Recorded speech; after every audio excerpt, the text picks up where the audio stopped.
Hello everyone, आज हम 10th class geography NCERT का चैप्टर नंबर 5 खनिज तथा ऊर्जा संसाधन को पढ़ने वाले हैं। तो चलिए शुरू करते हैं। इस चैप्टर में हम सबसे पहले खनिज संसाधन के बारे में पढ़ेंगे, उसके प्रकारों के बारे में, फिर उसका संरक्षण कैसे किया जा सकता है, और फिर उसके बाद हम ऊर्जा संसाधन के बारे में पढ़ेंगे कि ऊर्जा संसाधन कितने प्रकार के होते हैं, इसके प्रकारों के बारे में, फिर इसका हम संरक्षण कैसे कर सकते हैं। ठीक है, तो सबसे पहले हम शुरुआत करते हैं। यहाँ पर एक कहानी दी गई है। हेबन नाम का एक बच्चा है जो कि अपने पिता के साथ घूमने के लिए जाता है और वह बहुत सारी चीज़ों को देखता है जो मतलब कि सड़कों पर देखता है कि एक रसोई जो है वो और रसोई रास्ते पर चल रही है, और घरों को देखता है कि मतलब उसके दिमाग में ये चीज़ आती है कि ये जो सड़क पर ये जो चीज़ें चल रही हैं वो एक रसोई की तरह है, घर की तरह है जो ये चल रही हैं। तो फिर वो अपने पिता से पूछता है कि ये जो चीज़ें चल रही हैं, ये रसोई की तरह जो ये रसोई चल रही है, घर चल रहे हैं, हमारा घर इस तरीके से क्यों नहीं चलता है। इस तरीके से वो अपने पिता से पूछता है। तो उसके पिता कहते हैं कि ये रसोई या घर नहीं है, बल्कि ये जो है ये गाड़ियाँ हैं, बसें हैं। यानी कि वो बसों और गाड़ियों को ही वो घर और रसोई की तरह मान लेता है। तो फिर वो बताते हैं कि ये बसें हैं, गाड़ियाँ हैं, हमारे घरों की तरह ये ईंटों और पत्थरों से नहीं बनी होती हैं, बल्कि इनको बनाने के लिए लोहा, एल्युमिनियम जैसी धातुओं का प्रयोग किया जाता है, और जो कि अपने आप नहीं चलते हैं। इनको चलाने के लिए भी इंजन की ज़रूरत होती है, और साथ ही इंजन को चलाने के लिए ऊर्जा की ज़रूरत होती है। ठीक है, तो इसी चैप्टर में हम ये जानेंगे कि ये धातुएँ क्या हैं, ये इंजन क्या है और ये ऊर्जा क्या है। यानी इसी चीज़ के बारे में हम समझेंगे इन दो टॉपिकों से, मतलब इन दो टॉपिकों के सहारे से। ठीक है, जैसे कि हम अपनी ज़िंदगी रोज़ जीते हैं, इसमें बहुत सारी हम धातुओं को देखते हैं अपने आसपास में। तो जैसे हम अपने आसपास की वस्तुओं को देखते हैं तो उसमें हमारे घर के अंदर बहुत सारी हम अपनी धातुओं को देखते हैं, मतलब कि जो हमारे प्रयोग में आने वाली जितनी वस्तुएं हैं उसमें से बहुत सारी ऐसी वस्तुएं होती हैं जो कि धातुओं से बनी हुई होती हैं। अब ये धातुएं आती कहाँ से हैं, इसके बारे में हम जानते हैं कि जो हमारी पृथ्वी है, पृथ्वी की जो ऊपर की परत है जिसको भूपर्पटी कहा जाता है। तो ये भूपर्पटी जो है इसके अंदर इसके ऊपर जो है वो बहुत सारे खनिज पदार्थ पाए जाते हैं यहाँ पर, जो कि चट्टानों से बने हुए होते हैं। ठीक है, यानी कि हमारी जो पृथ्वी है, पृथ्वी की जो ऊपर की परत है जिसे हम भूपर्पटी कहते हैं, इस भूपर्पटी पर हमें चट्टानें देखने को मिलती हैं, और इन चट्टानों में ही हमें खनिज पदार्थ मिल जाते हैं, जो कि चट्टानें कैसे बनती हैं। जैसे कि हमने पहले पढ़ा था कि जो ज्वालामुखी है, फिर लावा निकलता है और एक प्रक्रिया होती है, फिर इससे चट्टानें बन जाती हैं, शेल जिसको कहते हैं। तो उन्हीं चट्टानों में से हमें खनिज पदार्थ जो हैं वो प्राप्त होते हैं। ठीक है, अब इन खनिज पदार्थों से क्या है, हमें धातुएं प्राप्त होती हैं। कौन कौन सी धातुएं हैं इसके बारे में भी हम आगे पढ़ेंगे। अब ये जो खनिज हैं हमारे जीवन के लिए बहुत ज़्यादा ज़रूरी भी होते हैं, एक काफ़ी महत्वपूर्ण ये भाग है हमारे जीवन के लिए। जैसे हम देखते हैं कि जितनी भी हमारी वस्तुएं हैं, लगभग ज़्यादातर चीज़ें जो हैं उसमें से एक, जैसे हम छोटी सुई से लेकर के और एक बड़ी इमारत तक हम देखते हैं, तो इसमें जो है वो हमें खनिज पदार्थ दिखाई देते हैं, यानी कि धातुएं हमें दिखाई देती हैं, यानी कि धातुओं का हमें काफ़ी ज़्यादा इस्तेमाल इसमें दिखाई देता है। सभी खनिजों से ये जो है वो बने होते हैं। जो भी एक जैसे बड़ा जहाज हो गया, सुई हो गई, बड़ी इमारतें हो गई, ये सब क्या है, ये खनिजों से बने हैं। रेलवे लाइन है, रेलवे लाइन के अंदर भी इन खनिजों का इस्तेमाल होता है। सड़क है, सड़क के जो पत्थर होते हैं, और हमारे औजार जो हैं, मशीनें जो हैं, ये सब क्या है, खनिजों से ही तो बने हैं। तो जैसे कार हैं, बसें हैं, रेलगाड़ियाँ, हवाई जहाज़, ये सब भी खनिजों से ही बने हैं। और जैसे हम धरती से जो प्राप्त ऊर्जा संसाधनों द्वारा ये सब चालित होते हैं। क्या चलते हैं, कारें, बसें, रेलगाड़ियाँ, हवाई जहाज़, ये सब जो हैं वाहन, ये जो है वो ऊर्जा के साधनों द्वारा चालित होते हैं। यहाँ तक कि भोजन के अंदर भी हमें खनिज पदार्थ देखने को मिलते हैं। जैसे हम देखते हैं अपना भोजन करते हैं हम, उसमें क्या हमें आयरन मिलता है। ठीक है, आयरन भी एक धातु है, तो सब्जियों से हमें आयरन मिलता है, और बहुत सारे जो है वो हमें खनिज पदार्थ उसमें भी मिलते हैं। तो मनुष्य ने अपने विकास की सभी अवस्थाओं में अपनी जीविका तथा सजावट, त्योहारों व धार्मिक अनुष्ठान के लिए खनिजों का जो है वो प्रयोग किया है। यानी कि खनिज हमारे लिए काफ़ी ज़्यादा महत्वपूर्ण है। ठीक है, अब हम यहाँ पर एक चीज़ देखते हैं, खनिज व दंत मंजन से एक उज्ज्वल मुस्कान। यानी कि जो हम जिससे हम दांत मांजते हैं, जो दंत मंजन होता है, उसके अंदर भी हमें ये खनिज पदार्थ देखने को मिलते हैं। यानी कि छोटी से छोटी चीज़ों में हमें खनिज पदार्थ देखने को मिलते हैं। जैसे हम दांत साफ़ करते हैं तो उसमें अपघर्षक खनिज जैसे सिलिका तथा चूना पत्थर, लाइमस्टोन, एल्यूमिनियम ऑक्साइड व विभिन्न फॉस्फेट खनिज स्वच्छता में मदद करते हैं। फ्लोराइड जो दांतों को गलने से रोकता है, फ्लोराइड नामक खनिज से प्राप्त होता है। यानी कि जो फ्लोराइड होता है वो हमें फ्लूओराइड नामक खनिज पदार्थ से प्राप्त होता है। अधिकतर दंत मंजन टाइटेनियम ऑक्साइड से सफ़ेद बनाए जाते हैं। यानी कि जो दंत मंजन होते हैं वो टिटेनियम ऑक्साइड से, जिसको टाइटेनियम ऑक्साइड भी कहा जाता है, से सफ़ेद बनाए जाते हैं। ठीक है, जो कि ड्यूटाइल, अल्मेनाइट तथा इनाटेज नामक खनिजों से प्राप्त होते हैं। कुछ दंत मंजन जो चमक प्रदान करते हैं उनका कारण अभ्रक है। ठीक है, टूथब्रश व पेस्ट की ट्यूब पेट्रोलियम से प्राप्त प्लास्टिक की बनी होती है। अब ये बताइए कि खनिज कहाँ पाए जाते हैं। यानी कि ये सारी जो हम इतनी सारी चीज़ें देख रहे हैं, एक टूथब्रश जो हमारा टूथपेस्ट होता है उसके अंतर्गत भी हमें ये खनिज पदार्थ देखने को मिल रहे हैं। यानी कि इतने छोटी छोटी मात्रा में हमें ये खनिज यहाँ पर देखने को मिलते हैं। अब ये कहाँ पर पाए जाते हैं, जैसे हमने देखा था कि हमें भूपर पट्टी से हमें प्राप्त होते हैं, तो ये किस तरीके से क्या क्या चीज़ें हैं ये खनिज के बारे में, इसके बारे में हम अभी आगे पढ़ेंगे। सभी सजीव वस्तुओं के को खनिज की आवश्यकता होती है। कि जितनी भी सजीव वस्तुएं होती हैं, जिसमें कि हम मनुष्य हैं, पेड़ पौधे हैं और जीव जंतु हैं, ये सब, इन सबको खनिजों की आवश्यकता होती है। खनिजों के बिना जीवन प्रक्रिया नहीं चल सकती। यद्यपि हमारे कुल पौष्टिक उपभोक्ता का केवल 0.3% भाग ये खनिज है, तथापि ये इतने महत्वपूर्ण और गुणकारी हैं कि इसके बिना हम 99.7% भोज्य पदार्थों का उपयोग करने में असमर्थ होंगे। ठीक है, यानी कि इतने ज़्यादा ये हमारे लिए महत्वपूर्ण हैं। अब हम देखते हैं खनिज आखिर होते क्या हैं। ये भूवैज्ञानिक के अनुसार, जो भूवैज्ञानिक होते हैं उनके अनुसार खनिज एक प्राकृतिक रूप से विद्यमान समरूप तत्व हैं, जिसकी एक निश्चित आंतरिक संरचना होती है। यानी कि उनकी खुद की अंदर की एक संरचना होती है। खनिज प्रकृति में अनेक रूपों में पाए जाते हैं, जिसमें कठोर की बात करें तो हीरा, अगर नरम की बात करें तो चूना तक सम्मिलित हैं। खनिज इतने विविध क्यों होते हैं, यानी कि इतने विभिन्न प्रकार के खनिज क्यों होते हैं। इतने कठोर हीरा है, इतना नरम चूना है, तो इतने जो है वो विभिन्न प्रकार के क्यों होते हैं, इसके बारे में भी हम पढ़ेंगे। जैसे हम चट्टानों के बारे में पहले पढ़ चुके हैं, पिछली एनसीईआरटीज़ में हमने पढ़ा था, तो उसमें हमने चट्टानों के बारे में पढ़ा था। मतलब कि शैल कि कितने प्रकार की होती हैं, कैसे कैसे बनती हैं, लावा से, और फिर पृथ्वी से लावा निकलता है, बहुत सारी इसमें हमने जो है वो प्रक्रिया पढ़ी थी, तो इसके बारे में हम पहले पढ़ चुके हैं। चट्टानें खनिजों में के समरूप तत्वों के यौगिक हैं। जो चट्टानें होती हैं वो चट्टानें खनिजों के समरूप तत्वों के यौगिक हैं। मतलब कि जो चट्टानें हैं, जो वो खनिज पदार्थ जो होते हैं उनके समान रूप जैसे तत्वों के यौगिक होती हैं। कुछ चट्टानें जैसे चूना पत्थर केवल एक ही खनिज से बनी है। जैसे चूना पत्थर है वो एक खनिज से बना है, लेकिन बहुत सारी ऐसी हमें जो है वो खनिज पदार्थ देखने को मिलते हैं जो कि बहुत सारे वो से मिल करके बनी होती हैं। जैसे चट्टानें हैं, चूना पत्थर है वो तो एक खनिज से बन गई, और बहुत सारी ऐसी चीज़ें होती हैं, बहुत सारी ऐसी हमें वस्तुएं देखने को मिलती हैं जो कि बहुत सारे खनिजों से मिल करके बनी होती हैं। ठीक है, यद्यपि 2000 से अधिक खनिजों की पहचान की जा चुकी है, लेकिन अधिकतर चट्टानों में केवल कुछ ही खनिज है कि बहुत आयात है, यानी कि बहुत ज़्यादा है। ये एक खनिज विशेष जो निश्चित तत्वों का योग है, एक खनिज विशेष जो निश्चित तत्वों का योग है, उन तत्वों का निर्माण उस समय के भौतिक व रासायनिक परिस्थितियों का परिणाम है। इसके फलस्वरूप ही खनिजों में विविध रंग, कठोरता, चमक, घनत्व तथा विविध क्रिस्टल पाए जाते हैं। भूवैज्ञानिक इन्हीं विशेषताओं के आधार पर खनिजों का वर्गीकरण करते हैं। अब इनको किस किस तरीके से बांटा जाता है उसके बारे में भी हम आगे पढ़ने वाले हैं। सबसे पहले हम यहाँ पर उनको पढ़ने से पहले हम यहाँ पर देख लेते हैं कि जो भूगोलविद हैं और भूवैज्ञानिक हैं, उनके द्वारा खनिजों का अध्ययन किस तरीके से, वो किस एंगल से वो सोचते हैं इनके बारे में। भूगोलविद स्थलाकृतियों की बेहतर जानकारी हेतु खनिजों का अध्ययन भूपृष्ठ के एक अंश के रूप में करते हैं।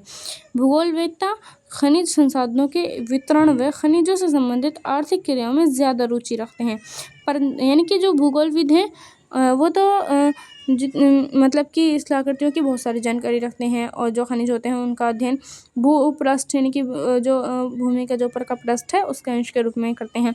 लेकिन जो भूगोलवेत्ता होते हैं वो खनिज संसाधनों का जो वितरण है यानी कि उनका जो बंटवारा है वो खनिजों से संबंधित आर्थिक क्रियाओं में ज़्यादा रुचि रखते हैं। परंतु एक भूवैज्ञानिक खनिजों जो एक भूवैज्ञानिक होते हैं, इन यहाँ पर 3 चीज़ों को दिखाया गया है, भूगोलवेत्ता और भूवैज्ञानिक। भूवैज्ञानिक जो होते हैं वो खनिजों का निर्माण प्रक्रिया, इनकी आयु व खनिजों के भौतिक व रासायनिक संगठन से संबंधित विषयों की जानकारी रखते हैं। यानी कि तीनों चीज़ों का जो अध्ययन, तीनों जो लोग हैं ये भूगोलवेत्ता और भूवैज्ञानिक, वो अपने अपने दृष्टिकोण से इनका अध्ययन करते हैं। ठीक है। सामान्य व वाणिज्यिक व्यापारिक उद्देश्य हेतु खनिज निम्न प्रकार से वर्गीकृत किए जाते हैं। खनिजों का वर्गीकरण 3 प्रकार से किया जाता है। एक होते हैं धात्विक खनिज, दूसरे होते हैं अधात्विक खनिज, तीसरे होते हैं ऊर्जा खनिज। ठीक है। धात्विक खनिज कौन कौन से होते हैं?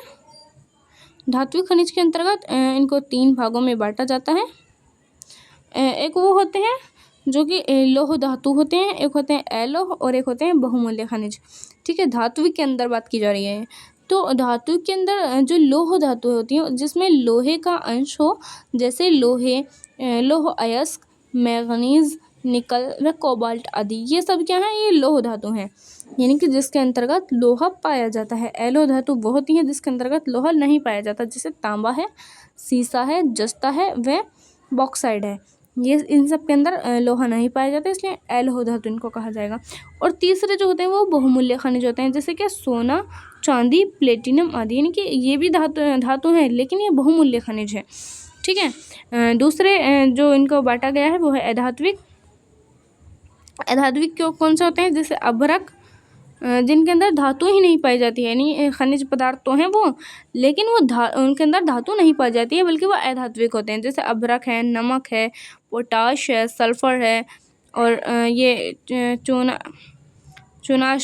पत्थर है, संगमरमर है, धातु ये बलुआ पत्थर है, ये सब क्या है? ये सब खनिज पदार्थ तो हैं। नमक भी खनिज पदार्थ है लेकिन ये अधात्विक हैं। ठीक है। अब एक होते हैं ऊर्जा खनिज। ऊर्जा खनिज जैसे क्या, वो ना ही तो धातु उनके अंदर होती है, ना ही वो अधातु उनके अंदर होती है, बल्कि उनके अंदर एक तरीके की ऊर्जा होती है। जैसे कोयला है, पेट्रोलियम है और प्राकृतिक गैसें हैं, इनके अंदर एक तरीके की ऊर्जा पाई जाती है, इस वजह से इनको ऊर्जा खनिज कहा जाता है। अब हम देखते हैं कि ये जो खनिज हैं वो कहाँ पाए जाते हैं, यानी कि खनिजों की उपलब्धता पर हम यहाँ पर बात करेंगे। सामान्यतः खनिज होते हैं वो अयस्कों में पाए जाते हैं। जो अयस्क होते हैं किसी भी खनिज में अन्य अवयवों या तत्वों के मिश्रण या संचयन हेतु अयस्क शब्द का प्रयोग किया जाता है। खनन का आर्थिक महत्व तभी है जब अयस्क में खनिजों का संचयन पर्याप्त मात्रा में हो। खनिजों के खनन की सुविधा इनके निर्माण व संरचना पर निर्भर है। खनन सुविधा इसके मूल्य को निर्धारित करती है। अतः हमारे लिए मुख्य शैल समूहों को समझना अत्यंत आवश्यक है जिनमें ये खनिज पाए जाते हैं। ठीक है। जो खनिज होते हैं वो प्राय निम्न शैल समूहों से प्राप्त होते हैं।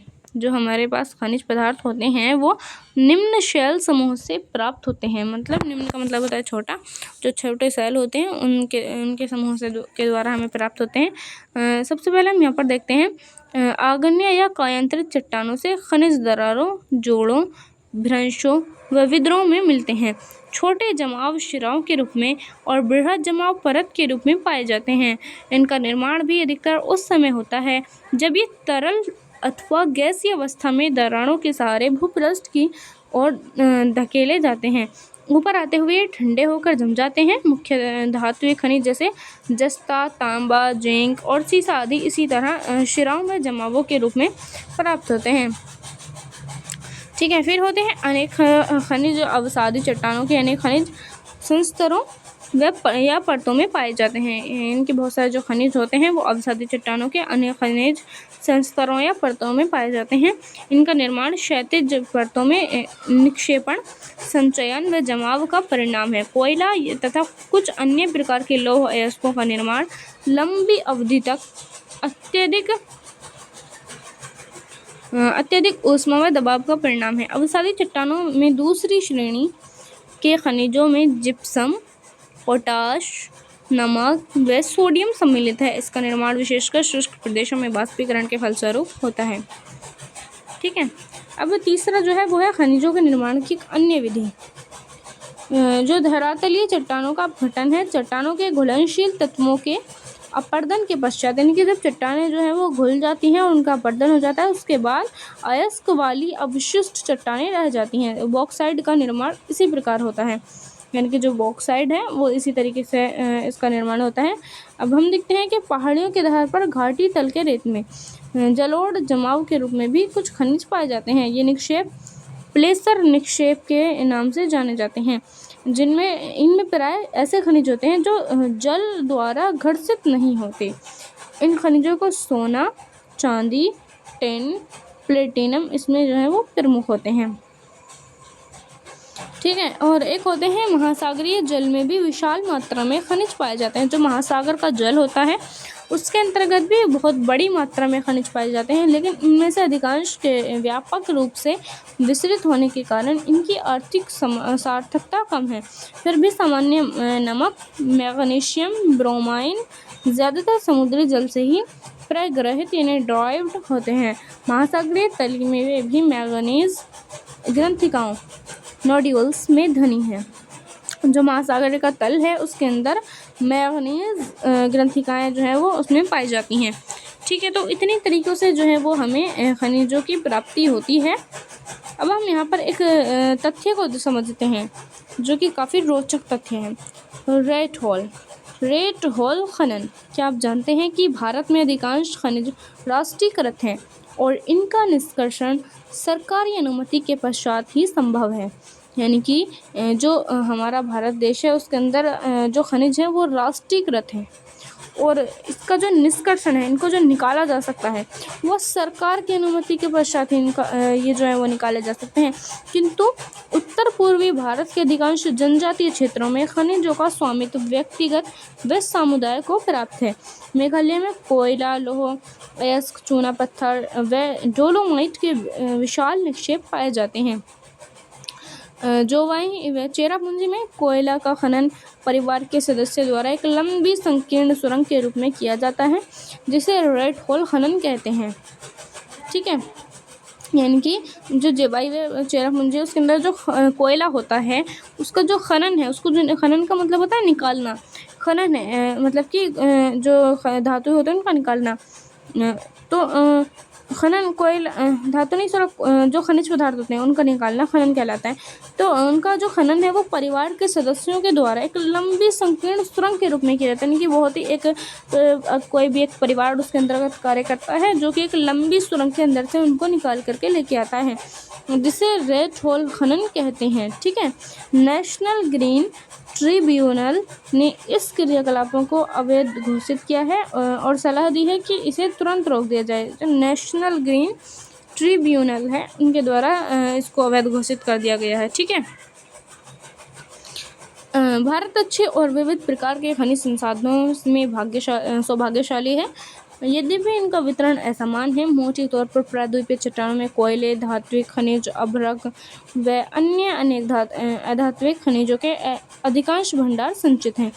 यानी कि जो हमारा प्रायद्वीपीय भारत है, जो नीचे वाला भारत है, यहाँ पर ये वाला जो भारत है जो कि तीनों तरफ से पानी से घिरा है, तो ये प्रायद्वीप कहलाता है। तो यहाँ के जो चट्टानें हैं वो कोयले, धात्विक खनिज, अभ्रक व अन्य अनेक धात्विक खनिजों के अधिकांश भंडार से संचित है। प्रायद्वीप के पश्चिमी और पूर्वी पार्श्वों पर गुजरात, और असम की तलछटी चट्टानों में अधिकांश खनिज तेल निक्षेप पाए जाते हैं। गुजरात वाला एरिया वो है। जैसे कि हम देखते हैं कि ये इधर को राजस्थान है, फिर हम यहाँ पर देखते हैं कि इधर की तरफ ये वाला जो इस प्रकार का जो बना हुआ एरिया है वो है गुजरात। और फिर उसके बाद जब हम इधर की बात करते हैं, इधर हाँ, जब हम कुछ इस तरीके से हैं, जब हम यहाँ की बात करते हैं तो यहाँ पर हमें असम देखने को मिलता है। असम राज्य है, तो यहाँ पर इसकी तलछटी चट्टानें जो हैं उसमें अधिकांश खनिज तेल निक्षेप पाए जाते हैं। ठीक है। प्रायद्वीपीय जो शैल क्रम है उसके साथ राजस्थान में अनेक अलोह खनिज पाए जाते हैं। उत्तरी भारत के विस्तृत जलोढ़ मैदान आर्थिक महत्व के खनिजों के से लगभग विहीन है। ठीक है, यानी कि जो उत्तरी भारत है वहाँ पर जलोढ़ मृदा पाई जाती है, जलोढ़ मैदान है जो कि आर्थिक रूप से काफ़ी महत्वपूर्ण है। वहाँ पर जो खनिज पदार्थ हैं वो काफ़ी मतलब कम होते हैं, वो हमें कम देखने को मिलते हैं। ये विभिन्नताएं खनिजों की संरचना में अंतर्ग्रस्त भूगर्भिक संरचना प्रक्रियाओं और समय के कारण है। ये सब जो विभिन्नताएं हमें देखने को मिल रही भारत के अंतर्गत के प्रायद्वीप में काफ़ी ज़्यादा हमें खनिज देखने को मिल रहे हैं। उत्तरी मैदान में हमें जो है वो उत्तरी भारत में हमें ये खनिज की जो है वो कमी देखने को मिल रही जलोढ़ मृदा के कारण। तो ये सब जो प्रक्रिया है, ये जो विभिन्नताएं हैं, ये खनिजों की जो रचना है उसमें अंतर्ग्रस्त भूगर्भिक रचना यानी कि पृथ्वी के जो अंदर की रचना है उसके द्वारा प्रक्रिया के द्वारा और एक समय के कारण ये इतनी जो है हमें विभिन्नता देखने को मिलती है। उत्तरी भारत कौन सा है कि जब हम देखते हैं कि जो हमारा भारत है, ऊपर का जो भारत है, जैसे हम देखते हैं कि जो हमारा ऊपर का भारत है, हाँ, जो ऊपर मतलब कि ऊपर का भारत है, एक तो है ये हमारा यहाँ पर प्रायद्वीपीय भारत, इधर को पूर्वी भारत, इधर पश्चिमी भारत। जो ऊपर का भारत है वो उत्तरी भारत कहलाता है। तो वहाँ पर जो है वो उत्तरी भारत वो कहलाता है। वहाँ पर हमें जो खनिज पदार्थ होते हैं उनकी हमें कमी देखने को मिलती है। आइए अब हम भारत की में कुछ प्रमुख खनिजों के वितरण का अध्ययन करते हैं। यानी कि जो खनिज पदार्थ होते हैं, प्रमुख जो खनिज पदार्थ हैं उनका वितरण किस तरीके से, उनका जो बंटवारा एक तरीके से वो किस प्रकार से किया गया है। हमेशा याद रखना है आपको, सदैव स्मरण रखें कि अयस्क में खनिज का सांद्रण उत्खनन की सुगमता और बाजार की निकटता किसी संचयन की आर्थिक जीव्यता को प्रभावित करने में महत्वपूर्ण भूमिका निभाते हैं। अतः मांग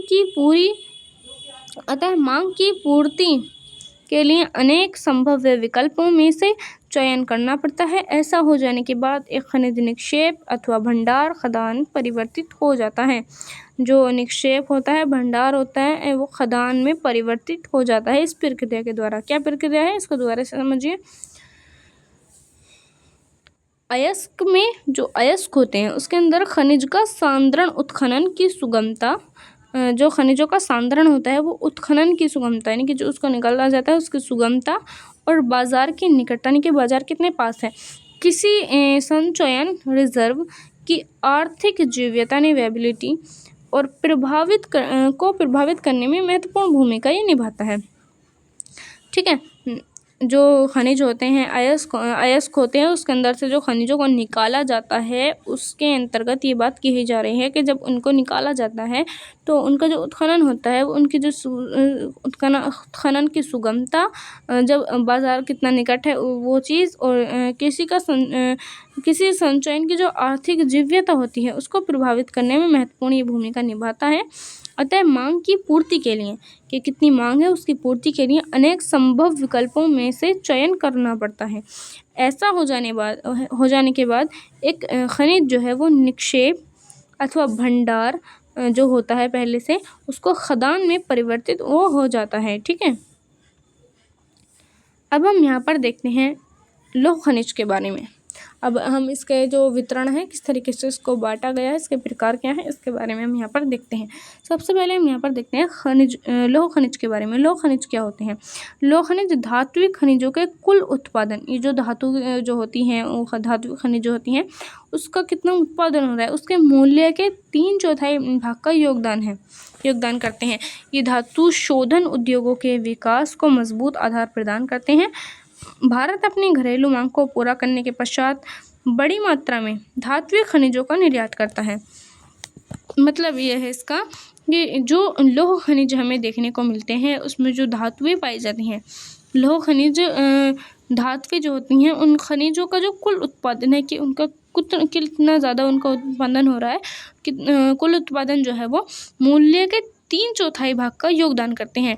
ये धातु शोधन उद्योगों के विकास को मजबूती एक तरीके से वो प्रदान कर देते हैं और साथ ही जो हमारा भारत है वो अपनी घरेलू मांग को पूरा करने के पश्चात बड़ी मात्रा में धातु खनिजों का निर्यात करता है। कि नहीं कि जब धातुओं का जो निकलने के बाद जितना भी उसका उत्पादन हो रहा है 3/4 जो भाग है वो उसका उत्पादन हो रहा है और उत्पादन होने के बाद जो हमारी घरेलू जो मांगे होती हैं उसको पूरा करने के बाद हम खनिजों का जो है वो हमारा भारत देश खनिजों का जो है निर्यात करता है दूसरे देशों के लिए, दूसरे देशों के पास वो भेजता है। ठीक है, अब हम देखते हैं एलो खनिज के बारे में जिसको आयरन ओर कहते हैं। ठीक है हाँ, लौह अयस्क के बारे में अब हम देखते हैं लौह अयस्क के बारे में। आयरन और लौह अयस्क एक आधारभूत खनिज है तथा औद्योगिक विकास की रीढ़ है। जो लौह अयस्क होते हैं वो भारत में लौह अयस्क के विपुल संसाधन विद्यमान हैं। भारत उच्च कोटि के लौह अंश युक्त लौह अयस्क में धनी है। मैग्नेटाइट सर्वोत्तम प्रकार का लौह अयस्क है जिसमें 70% लौह अंश पाया जाता है। इसमें सर्वश्रेष्ठ चुंबकीय गुण होते हैं जो विद्युत उद्योगों में विशेष रूप से उपयोगी हैं। हेमेटाइट सर्वाधिक महत्वपूर्ण औद्योगिक लौह अयस्क है जिसका अधिकतम मात्रा में उपभोग हुआ है। यानी कि एक होता है हेमेटाइट, एक होता है मैग्नेटाइट लौह अयस्क के अंतर्गत। ठीक है, महत्वपूर्ण औद्योगिक लौह अयस्क जिसका अधिकतम मात्रा में उपभोग हुआ है, किंतु इसमें लौहांश की मात्रा मैग्नेटाइट की अपेक्षा थोड़ी कम होती है। इसमें लौहांश 50 से 60% तक पाए जाते हैं। किसके अंतर्गत? हेमेटाइट के अंतर्गत। ठीक है, भारत में लौह अयस्क,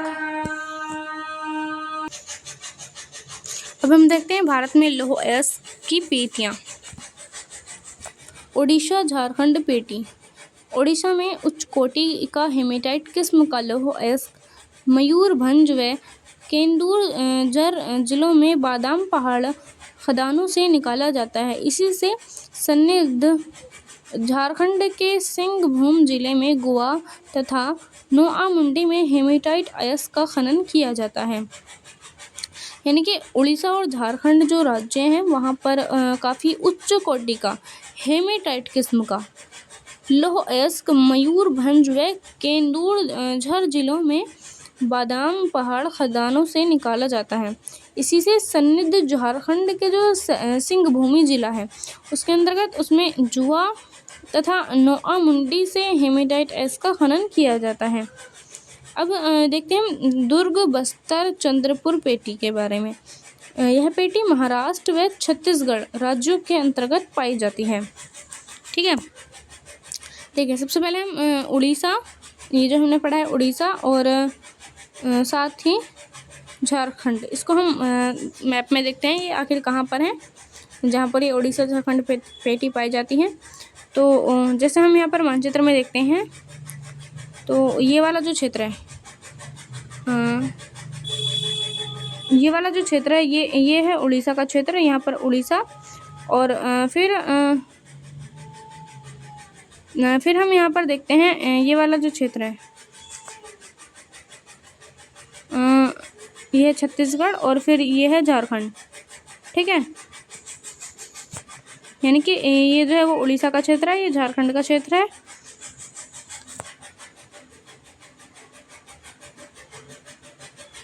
जहाँ पर ये उड़ीसा और झारखंड पेटी पाई जा रही है। फिर उसके बाद जब हम देख रहे हैं यहाँ पर दुर्ग, बस्तर और चंद्रपुर पेटी, ये पेटी महाराष्ट्र व छत्तीसगढ़ राज्यों के अंतर्गत पाई जाती हैं। छत्तीसगढ़ का जो बस्तर जिला है उसमें बेलाडीला पहाड़ी श्रृंखला है, वहाँ पर अति उत्तम कोटि का हेमेटाइट पाया जाता है। यानी कि जो बस्तर जिला है छत्तीसगढ़ का, उसमें बेलाडीला पहाड़ी है, एक पहाड़ी श्रृंखला है जिसको बेलाडीला कहा जाता है। उसमें काफ़ी उच्च कोटि का यानी अति उत्तम कोटि का हेमेटाइट पाया जाता है। हेमेटाइट प्रकार का जो लोहा है वो वहाँ पर पाया जाता है। अब हम यहाँ पर देखते हैं महाराष्ट्र और छत्तीसगढ़ कहाँ पर है मानचित्र में। तो ये वाला जो क्षेत्र है, ये वाला जो क्षेत्र है यहाँ पर, हाँ, ये वाला जो क्षेत्र है वो महाराष्ट्र का है। और साथ ही जो ये वाला जो क्षेत्र है, ये वाला जो क्षेत्र है वो छत्तीसगढ़ का है। ठीक है। इसके अंतर्गत क्या होता है, ये जो है, हाँ, जहाँ पर ये दुर्ग, बस्तर, चंद्रपुर पेटी पाई जा रही है, इसमें जहाँ पर हेमेटाइट किस्म का जो है लोह पाया जाता है, तो इसमें इसकी जो गुणवत्ता है उसमें लोह के 14 जमाव मिलते हैं। इसमें इस्पात में आवश्यक सर्वश्रेष्ठ भौतिक गुण विद्यमान है। इन खदानों का लौह अयस्क विशाखापट्टनम पत्तन से जापान तक दक्षिण कोरिया को निर्यात किया जाता है।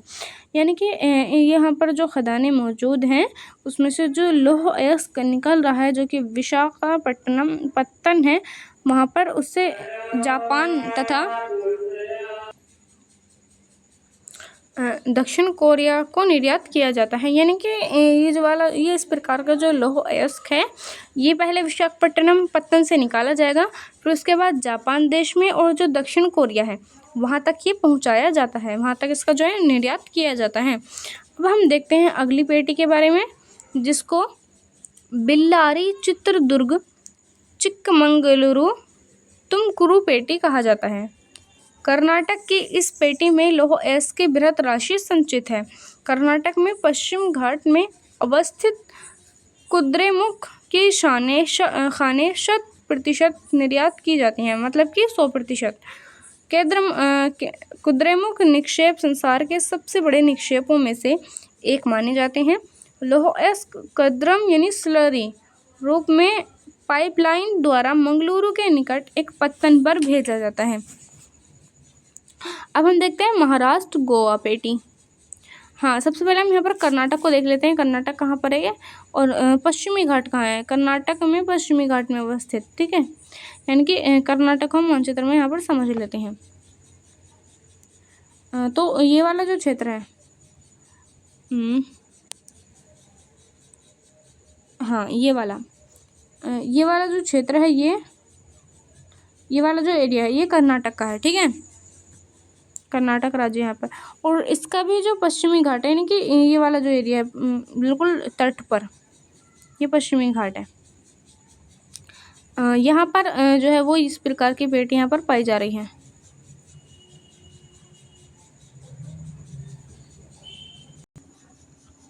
अब हम यहाँ पर देख रहे हैं कि महाराष्ट्र गोवा पेटी के बारे में। तो यह जो पेटी है वो गोवा और महाराष्ट्र, जैसे नाम से क्लियर है महाराष्ट्र गोवा, तो गोवा और महाराष्ट्र राज्यों के रत्नगिरी जिलों में स्थित है। यद्यपि यहाँ का जो लोहा है वो उत्तम प्रकार का नहीं है, तथापि इसका दक्षता से दोहन किया जाता है। मरमागांव पत्तन से इसका निर्यात किया जाता है। तो गोवा और महाराष्ट्र को अब हम यहाँ पर देखते हैं। तो मानचित्र में यहाँ पर आप देख सकते हैं गोवा जो है वो यहाँ पर बहुत ही छोटा सा राज्य है। यहाँ पर जो है वो गोवा राज्य है, और साथ ही महाराष्ट्र ये वाला है, ये वाला महाराष्ट्र है और ये गोवा है। ठीक है, तो इसी के नाम पर है ये महाराष्ट्र गोवा पेटी। ठीक है, अब हम देखते हैं मैग्नीज के बारे में, मैग्नीज धातु के बारे में। मैग्नीज मुख्य रूप से इस्पात के निर्माण में प्रयोग किया जाता है। 1 टन इस्पात बनाने में लगभग 10 किलोग्राम मैग्नीज की आवश्यकता होती है, यानी कि 1 टन इस्पात बनाने के लिए 10 ग्राम मैग्नीज की आवश्यकता होती है। इसका उपयोग ब्लीचिंग पाउडर, कीटनाशक दवाएं व पेंट बनाने में किया जाता है। ठीक है, मैंगनीज उत्पादन के जो राज्य हैं उनका अंश कितने प्रतिशत है उसको हम यहाँ पर समझ सकते हैं कि अगर ये 100% का वो एक जो है चक्र है, जिसके अंतर्गत 25% जो है वो उड़ीसा में पाया जाता है, 11% कर्नाटक में, 10% आंध्र प्रदेश में और 2% अन्य राज्यों में और साथ ही 27% मध्य प्रदेश में और ये 25% जो है वो महाराष्ट्र में पाया जाता है। यानी कि इतना जो है वो अलग अलग राज्यों में मैंगनीज का उत्पादन किया जाता है। महाराष्ट्र में 25% और उड़ीसा में 25%, यहाँ पर बराबर बराबर है। और बाकी में यहाँ कर्नाटक 11%, आंध्र प्रदेश 10% और मध्य प्रदेश 27% और बाकी में अन्य में 2%। इस प्रकार से इसको बांटा गया है। अब हम यहाँ पर देखते हैं आगे, जो महत्वपूर्ण खनिज हैं उनका वितरण किस प्रकार से किया गया है। जैसे हम देखें तो जो लौह अयस्क हैं उसके जो क्षेत्र हैं वो यहाँ पर इस वाले कलर से यहाँ पर दर्शाए गए हैं। साथ ही इस वाले कलर से यहाँ पर लौह अयस्क खानें दर्शाई गई हैं और ये जो ब्लैक कलर है इससे लौह अयस्क खनिज निर्यातक पत्तन यहाँ पर पाए जाते हैं। और साथ ही ये वाला जो चित्र दिखाया गया है इसमें मैंगनीज है, मतलब कि ये वाला जो सिंबल है इससे मैंगनीज को दर्शाया गया है और इससे बॉक्साइड को और इस वाले से जो है वो अभ्रक को दर्शाया गया है यहाँ पर। ठीक है, तो अगर हम यहाँ पर देखें ये वाला जो क्षेत्र है यहाँ पर जो रेड कलर के ये दिखाई दे रहे हैं, इसका मतलब है कि यहाँ पर जो है वो लौह अयस्क की खानें मौजूद हैं। ठीक है, अगर हम यहाँ पर इसको देख रहे हैं तो स्टार को, तो यहाँ पर हम देख रहे हैं कि इसका मतलब है कि यहाँ पर अभ्रक मौजूद है, अभ्रक की खानें हमें अभ्रक यहाँ पर मिलता है। और साथ ही अगर हम यहाँ पर स्क्वायर को देख रहे हैं तो इसका मतलब है कि यहाँ पर लौह अयस्क निर्यातक पत्तन मौजूद है, यहाँ पर भी लौह अयस्क निर्यातक पत्तन मौजूद हैं। ठीक है, और साथ ही अगर हम ये वाला जो क्षेत्र देख रहे हैं ये जो बने हुए हैं तो यहाँ पर जो है वो हमें मैंगनीज मिल जाएगा। तो इस तरीके से जो है वो इसका बांटा गया है।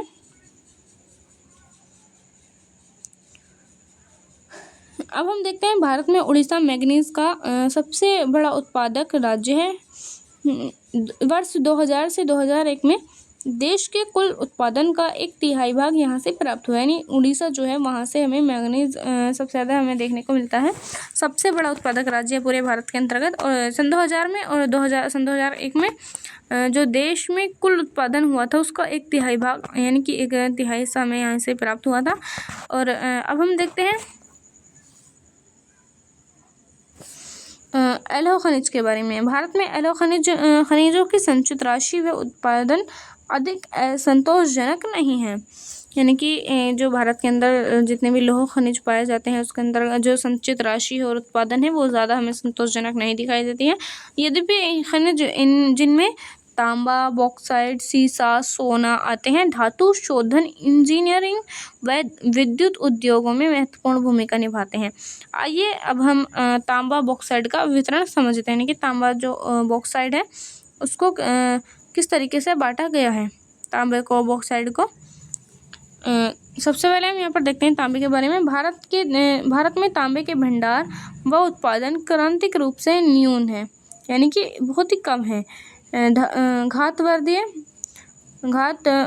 यानी मेलेबल तन्नीय ताप सुचालक होने के कारण तांबे का उपयोग मुख्यतः बिजली के तार बनाने, इलेक्ट्रॉनिक्स और रासायनिक उद्योगों में किया जाता है। घातवर्धीय का मतलब होता है, घातवर्धीय क्या होता है कि एक तरीके की एक गुण पाया जाता है एक तरीके से।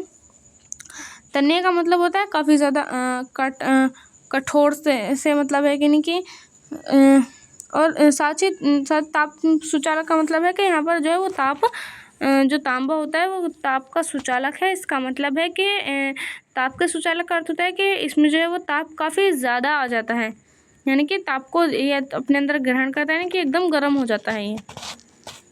ठीक है, और अगर मैं इसके प्रयोग की बात करूं तो ये बिजली के तार बनाने में, इलेक्ट्रॉनिक्स और रासायनिक उद्योग बनाने में इसका तांबे का उपयोग किया जाता है। और साथ ही मध्य प्रदेश की बालाघाट और खदानें देश का लगभग 52% तांबा उत्पन्न करती हैं। इनकी अगर हम बात करें कि कहाँ से आता है ये, तो मध्य प्रदेश का जो बालाघाट है वहाँ पर इसकी खदानें लगभग 52% तांबा वहाँ से हमें मिलता है।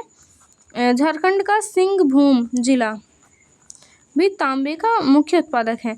राजस्थान की क्षेत्रीय खदानें भी तांबे के लिए प्रसिद्ध है, यानी कि तांबा हमें काफ़ी ज़्यादा काफ़ी जगहों से हमें देखने को मिलता है, जिसमें से कौन कौन से राज्य यहाँ पर मौजूद है, मतलब मध्य प्रदेश, झारखंड और राजस्थान, इन 3 राज्यों से हमें ज़्यादातर हमें तांबा देखने को मिलता है।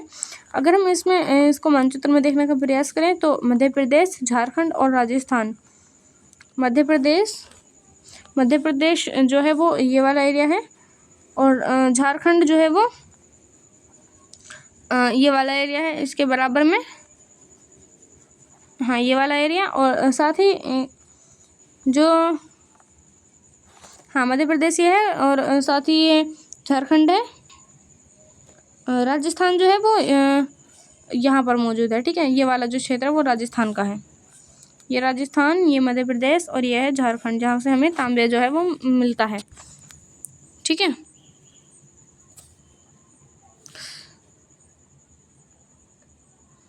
अब हम देखते हैं बॉक्साइट के बारे में। बॉक्साइट यद्यपि अनेक अयस्कों में एल्यूमिनियम पाया जाता है, परंतु सबसे अधिक एल्यूमिना किले जैसे दिखने वाले पदार्थ और बॉक्साइट से प्राप्त किया जाता है। बॉक्साइट निक्षेपों की रचना एल्यूमिनियम सिलिकेटों से समृद्ध व्यापक भिन्नता वाली चट्टानों के विघटन से होती है। एल्यूमिनियम एक महत्वपूर्ण धातु है क्योंकि यह लोहे जैसी शक्ति के साथ साथ अत्यधिक हल्का एवं सुचालक भी होता है। इसमें अत्यधिक घातवर्धकता भी पाई जाती है। भारत में बॉक्साइट के निक्षेप मुख्यतः अमरकंटक पठार, मैकाल पहाड़ियाँ तथा विशालपुर कटनी के पठारी प्रदेशों में ये पाया जाता है। अगर हम बॉक्साइट की बात करें तो ये 49% हमें उड़ीसा से प्राप्त होता है, 2% अन्य राज्यों से, 8% जो है वो महाराष्ट्र से, और 8% हमें छत्तीसगढ़ से है, और 9% झारखंड से, और साथ ही 24% ये हमें गुजरात से प्राप्त होता है। तो इस तरीके से जो है वो हमें बॉक्साइट अलग अलग राज्यों से अलग अलग प्रतिशत में हमें प्राप्त होता है। अब हम यहाँ पर देखते हैं ओडिशा भारत का सबसे कहाँ पर ये मिलता है। ओडिशा जो है वो भारत का सबसे बड़ा बॉक्साइट उत्पादक राज्य है। 2016-17 में यहाँ पर कोरापुट जिले में पंचपतमाली निक्षेप राज्य के सबसे महत्वपूर्ण बॉक्साइट निक्षेप यहाँ पर मिले थे, ठीक है। अब हम देखते हैं रोचक तथ्य के बारे में। एल्यूमिनियम की खोज के बाद सम्राट नेपोलियन तृतीय अपने कपड़ों पर एल्यूमिनियम से बने हुक्का बटन पहनता था तथा अपने खास मेहमानों को एल्यूमिनियम से बने बर्तनों में भोजन कराता तथा आम मेहमानों को सोने व चांदी के बर्तनों में भोजन परोसता था। इस घटना के 30 वर्ष बाद पेरिस में भिखारियों के पास एल्यूमिनियम के बर्तन एक आम बात थी, ठीक है। यानी कि आप एल्यूमिनियम का किस तरीके से जो है वो महत्व को यहाँ पर समझ सकते हैं कि पहले एल्यूमिनियम का कितना ज़्यादा महत्व था और सोने चांदी का महत्व क्या था। पहले एल्यूमिनियम के बर्तनों में नेपोलियन खुद अपने कपड़ों में बटन लगा रहा है और मेहमानों को एल्यूमिनियम के बर्तनों में खाना खिला रहा है, और आम व्यक्ति को सोने चांदी के बर्तनों में। तो आप इसका अर्थ यहाँ पर, इसके महत्व को यहाँ पर आप समझ सकते हैं कि नेपोलियन तृतीय के समय में कितना ज़्यादा यहाँ पर एल्यूमिनियम का महत्व था, ठीक है। अब हम देखते हैं अधात्विक खनिज के बारे में। उसमें कि सबसे पहले अभ्रक के बारे में हम यहाँ पर जानते हैं। अभ्रक एक ऐसा खनिज है जो प्लेटों अथवा पत्रण क्रम में पाया जाता है। इसका चादरों में विपाटन स्प्लिट आसानी से हो सकता है। ये परतें इतनी महीन हो सकती हैं कि महीन का मतलब होता है बहुत छोटी, कि इसकी 1000 परतें कुछ सेंटीमीटर ऊंचाई से समाहित हो सकती हैं। अभ्रक पारदर्शी, काले, हरे, लाल, पीले अथवा भूरे रंग के हो सकते हैं। यानी कि अभ्रक जो है वो कई प्रकार के हमें यहाँ पर देखने को मिलते हैं। इसकी सर्वोच्च परावैद्युत शक्ति, ऊर्जा ह्रास का निम्न गुणांक, विंस वाहन के गुण और उच्च वोल्टेज की प्रतिरोधकता के कारण अभ्रक विद्युत व इलेक्ट्रॉनिक उद्योगों में प्रयुक्त होने वाले अपरिहार्य खनिजों में से एक है। अभ्रक के निक्षेप छोटा नागपुर पठार के उत्तरी पठारी किनारों पर पाए जाते हैं। बिहार, झारखंड के कोडरमा, गया, हजारीबाग, पेटी अग्रणी उत्पादक हैं। अब हम देखते हैं चट्टानी खनिज के बारे में। चूना पत्थर, जिसे लाइमस्टोन कहा जाता है। चूना पत्थर कैल्शियम या कैल्शियम कार्बोनेट मैग्नीशियम कार्बोनेट से बनी चट्टानों में पाया जाता है। ठीक है, यह अधिकांशतः अवसादी चट्टानों में पाया जाता है। चूना पत्थर सीमेंट उद्योग का एक आधारभूत कच्चा माल होता है और लौह प्रगलन की भट्टियों के लिए अनिवार्य होता है। अब हम यहाँ पर देख सकते हैं कि जो चूना पत्थर है वो हमें अलग अलग राज्यों में कितने कितने प्रतिशत में पाया जाता है, और ये जो आंकड़ा हमें प्राप्त हुआ है वो 2016-17 का है। ठीक है, कर्नाटक में 10%, छत्तीसगढ़ में 10%, आंध्र प्रदेश में 11%, मध्य प्रदेश से 11%, गुजरात से 21%, अन्य जो राज्य हैं उनसे 13%, और तेलंगाना से 8%, तमिलनाडु से 8%, गुजरात से 8%। ये जो है इस तरीके से हमें यहाँ पर ये चूना पत्थर हमें प्राप्त होता है। खनन के घातक उद्योग बनने से रोकने के लिए दृढ़ सुरक्षा विनियम और पर्यावरणीय कानूनों का कार्यान्वयन अनिवार्य है। अब हम देखते हैं खनन के जोखिम और खतरे क्या क्या हमें जब खनन होता है धातुओं का, तो किस तरीके से हमें जोखिम देखने को मिलते हैं। क्या आपने कभी खनिकों द्वारा अपने जीवन को सुविधाजनक बनाने के लिए किए गए प्रयासों के बारे में सोचा है? खनन का खनिकों के स्वास्थ्य या पर्यावरण पर क्या प्रभाव पड़ता है? खदानों में काम करने वाले श्रमिक लगातार धूल व हानिकारक धुएं में सांस लेते हुए फेफड़े संबंधित बीमारियों के शिकार हो जाते हैं। खदानों की छतों के गिरने, सैलाब आने, जलेब वालित होना यानी कि कोयले की खदानों में आग लगने आदि खतरे खदान श्रमिकों के लिए स्थायी होते हैं। खदान श्रमिकों के खनन के कारण जल स्रोत संदूषित हो जाते हैं। अवशिष्ट पदार्थों तथा खनिज तरल के मलबे के खत्ता लगाने से भूमि व मिट्टी का अवक्षय होता है और सरिताओं तथा नदियों का प्रदूषण जो है वो बढ़ जाता है। ठीक है, तो खनन क्षेत्र में धूल उठने पर वायु प्रदूषण किस तरीके से यहाँ पर होता है वो यहाँ पर दिखाया गया है। ठीक है, फिर उसके बाद हम यहाँ पर देखते हैं खनिजों का हम किस तरीके से संरक्षण कर सकते हैं।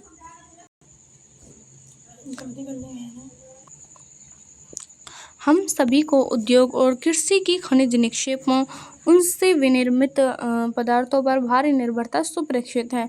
खनन योग्य निक्षेप की कुल राशि सार्थक अंश है, अर्थात भूप्रपट्टी पर 1%। जिन खनिज संसाधनों के निर्माण व सांद्रण में लाखों वर्ष लगे हैं, हम उनका शीघ्रता से उपयोग कर रहे हैं।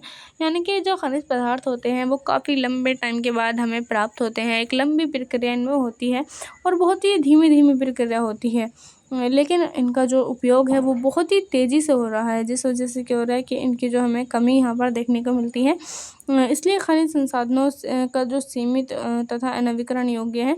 समृद्ध खनिज निक्षेप हमारे देश के अत्यधिक मूल्यवान संपत्ति है, लेकिन ये अल्पजीवी हैं, यानी कि ये जो है वो कम हमें प्राप्त होते हैं, यानी कि कम टाइम तक ये चलते हैं। अयस्कों के सतत खनन यानी लगातार उत्खनन से लागत बढ़ती है, ज़्यादा इसमें जो है वो पैसा लगता है, क्योंकि खनिजों के उत्खनन की गहराई बढ़ने के साथ साथ उनकी गुणवत्ता जो है वो घटती जाती है। आपने खनिज संसाधनों को सुनियोजित व एवं सतत पोषणीय ढंग से प्रयोग करने के लिए तालमेल युक्त प्रयास करना होगा। निम्न कोटि के अयस्कों का कम लागतों पर प्रयोग करने के लिए उन्नत प्रौद्योगिकी का विकास सतत विकास करते रहना होगा। धातुओं का पुनः चक्रण, रद्दी धातुओं का प्रयोग तथा जो अन्य प्रतिस्थापन का उपयोग भविष्य में हमारे खनिज संसाधनों के संरक्षण के उपाय हैं।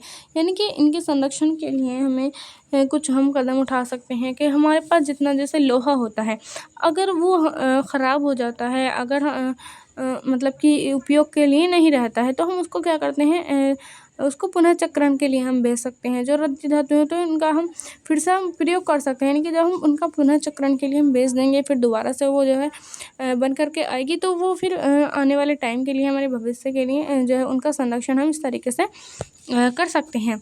अब हम देखते हैं ऊर्जा संसाधन के बारे में। जो ऊर्जा संसाधन है उसके बारे में यानी कि अब हमने जो है वो खनिज संसाधन के बारे में यहाँ पर पढ़ लिया है। अब हम ऊर्जा संसाधन के बारे में पढ़ेंगे। ऊर्जा सभी क्रियाकलापों के लिए आवश्यक है। खाना पकाने में, रोशनी और ताप के लिए, गाड़ियों के संचालन तथा उद्योगों में मशीनों के संचालन की ऊर्जा आवश्यकता है। ऊर्जा का उत्पादन ईंधन, खनिजों जैसे कोयला, पेट्रोलियम, प्राकृतिक गैस, यूरेनियम से तथा विद्युत से किया जाता है। ऊर्जा संसाधनों का परंपरागत तथा गैर परंपरागत साधनों में वर्गीकृत किया जाता है इसको। यानी कि जो ऊर्जा संसाधन है इसको दो भागों में बांटा जाता है, एक परंपरागत और दूसरे होते हैं गैर परंपरागत। परंपरागत संसाधन जो होते हैं उसमें लकड़ी, उपले, कोयला, पेट्रोलियम, प्राकृतिक गैस तथा विद्युत जो है वो दोनों मतलब कि जल विद्युत भी और ताप विद्युत भी। विद्युत के दो भाग होते हैं ना, जल विद्युत और ताप विद्युत। तो दोनों प्रकार की विद्युत और ये सारी चीज़ें जो हैं वो परंपरागत जो ऊर्जा संसाधन होता है उसके अंदर ये मौजूद होती हैं। अब हम देखते हैं गैर परंपरागत जो साधन होते हैं उसमें जो ऊर्जा होती है उसके बारे में। इसमें सौर, पवन, ज्वारीय, भूतापीय, बायोगैस, परमाणु ऊर्जा ये सब जो है वो इसके अंदर शामिल होती हैं गैर परंपरागत में। यानी कि परंपरा से इसका मतलब समझ सकते हैं कि वो सारे ऊर्जा संसाधन जिनकी एक परंपरा है, मतलब कि जो लगातार जिनका उपयोग किया जाता है, आम लोग भी उनका उपयोग करते हैं। लेकिन गैर परंपरागत यानी कि जिनका उपयोग जो है वो आम लोग बहुत ही कम उनका उपयोग करते हैं, यानी कि एक बड़े स्तर पर और बहुत ही कम उनका उपयोग किया जाता है। तो वो होते हैं गैर परंपरागत साधन। ठीक है, जैसे सौर ऊर्जा है, पवन ऊर्जा है, ज्वारीय ऊर्जा है, जो ज्वार भाटा आता है जो उसकी ऊर्जा है, जो भू का जो ताप है उसकी ऊर्जा है, बायोगैस है, जो परमाणु बनते हैं, परमाणु जैसी जो ऊर्जाएं हैं उनका जो है वो कम उपयोग किया जाता है। तो इसी वजह से इनको गैर परंपरागत कहा जाता है। ये परंपरा में नहीं रहते हैं एक तरीके से। ग्रामीण भारत में लकड़ी व उपले बहुतायत में प्रयोग किए जाते हैं। अनुमान के अनुसार ग्रामीण घरों में आवश्यक ऊर्जा का 70% से अधिक इन दो साधनों से प्राप्त होता है। लेकिन अब घटते वन क्षेत्र के कारण इनका उपयोग करते रहना कठिन होता जा रहा है। इसके अतिरिक्त उपलों का उपभोग भी हतोत्साहित किया जाता है, क्योंकि इससे सर्वाधिक मूल्यवान खाद्य का उपभोग होता है, जिसे कृषि में उपयोग किया जा सकता है। अब हम देखते हैं परंपरागत ऊर्जा स्रोत के बारे में। परंपरागत ऊर्जा स्रोत क्या होते हैं, कौन कौन से होते हैं, उनके पूरी डिटेल के बारे में यहाँ पर पढ़ते हैं। सबसे पहले परंपरागत ऊर्जा स्रोत में आता है कोयला। भारत में कोयला बहुतायत में पाया जाता है, काफ़ी बड़ी मात्रा में पाया जाता है। पाया जाने वाला जीवाश्म ईंधन है। यह देश की ऊर्जा आवश्यकताओं का महत्वपूर्ण भाग है। इसका उपयोग ऊर्जा उत्पादन, उद्योगों, घरेलू ज़रूरतों के लिए, ऊर्जा की आपूर्ति के लिए किया जाता है। भारत अपनी वाणिज्यिक ऊर्जा आवश्यकताओं की पूर्ति हेतु मुख्यतः कोयले पर ही निर्भर है। जैसा कि आप पहले से ही जानते हैं कि जो कोयला है उसका निर्माण पादप पदार्थों के लाखों वर्षों तक संपीड़न से हुआ है। इसलिए संपीड़न की मात्रा, गहराई और दबने के समय के आधार पर कोयला अनेक रूप में पाया जाता है। जो दलदली जो क्षेत्र होते हैं, दलदलों में क्षय होते पादपों से पीट उत्पन्न होता है, जिसमें कम कार्बन, नमी की उच्च मात्रा व निम्न ताप क्षमता होती है। लिग्नाइट एक निम्न कोटि का भूरा कोयला है। यह मुलायम होने के साथ साथ ही जो लिग्नाइट है ये काफ़ी मुलायम होता है और इसके साथ ही अधिक जो है वो अधिक नमी युक्त होता है, यानी कि थोड़ा गीला सा होता है, अधिक नमी युक्त, इस तरीके से कह सकते हैं। तो जो लिग्नाइट है इसके प्रमुख भंडार तमिलनाडु के नेवेली में मिलते हैं और विद्युत उत्पादन में प्रयोग किए जाते हैं। गहराई में दबे तथा अधिक तापमान में प्रभावित कोयले को बिटुमिनस कोयला कहा जाता है। ठीक है, यानी कि काफ़ी अच्छा कोयला इसको माना जाता है, बिटुमिनस कोयले को, जो कि लिग्नाइट का जो भंडार होता है जो तमिलनाडु में है वहाँ से हमें प्राप्त होता है। ठीक है, वाणिज्यिक प्रयोग में यह सर्वाधिक लोकप्रिय है। धातु शोधन में उच्च श्रेणी में बिटुमिनस कोयले का प्रयोग किया जाता है, जिसका लोहे के प्रगलन में विशेष महत्व है। एंथ्रेसाइट सर्वोत्तम गुण वाला कठोर कोयला होता है, यानी कि जो एंथ्रेसाइट प्रकार का जो कोयला होता है वो काफ़ी सबसे ज़्यादा जो है वो उसकी जो गुणवत्ता है वो सबसे ज़्यादा पाई जाती है, और उससे कम जो है वो बिटुमिनस कोयला जो कि हमारे भारत में यहाँ पर पाया जाता है। ठीक है, भारत में कोयला दो प्रमुख भूगर्भिक युगों के शैल क्रम में पाया जाता है। एक है गोंडवाना, जिसकी आयु 200 लाख वर्ष से कुछ अधिक है, और दूसरी जो है वो टर्शरी जो काल है उसमें के निक्षेप में 55 लाख वर्ष पुरानी है।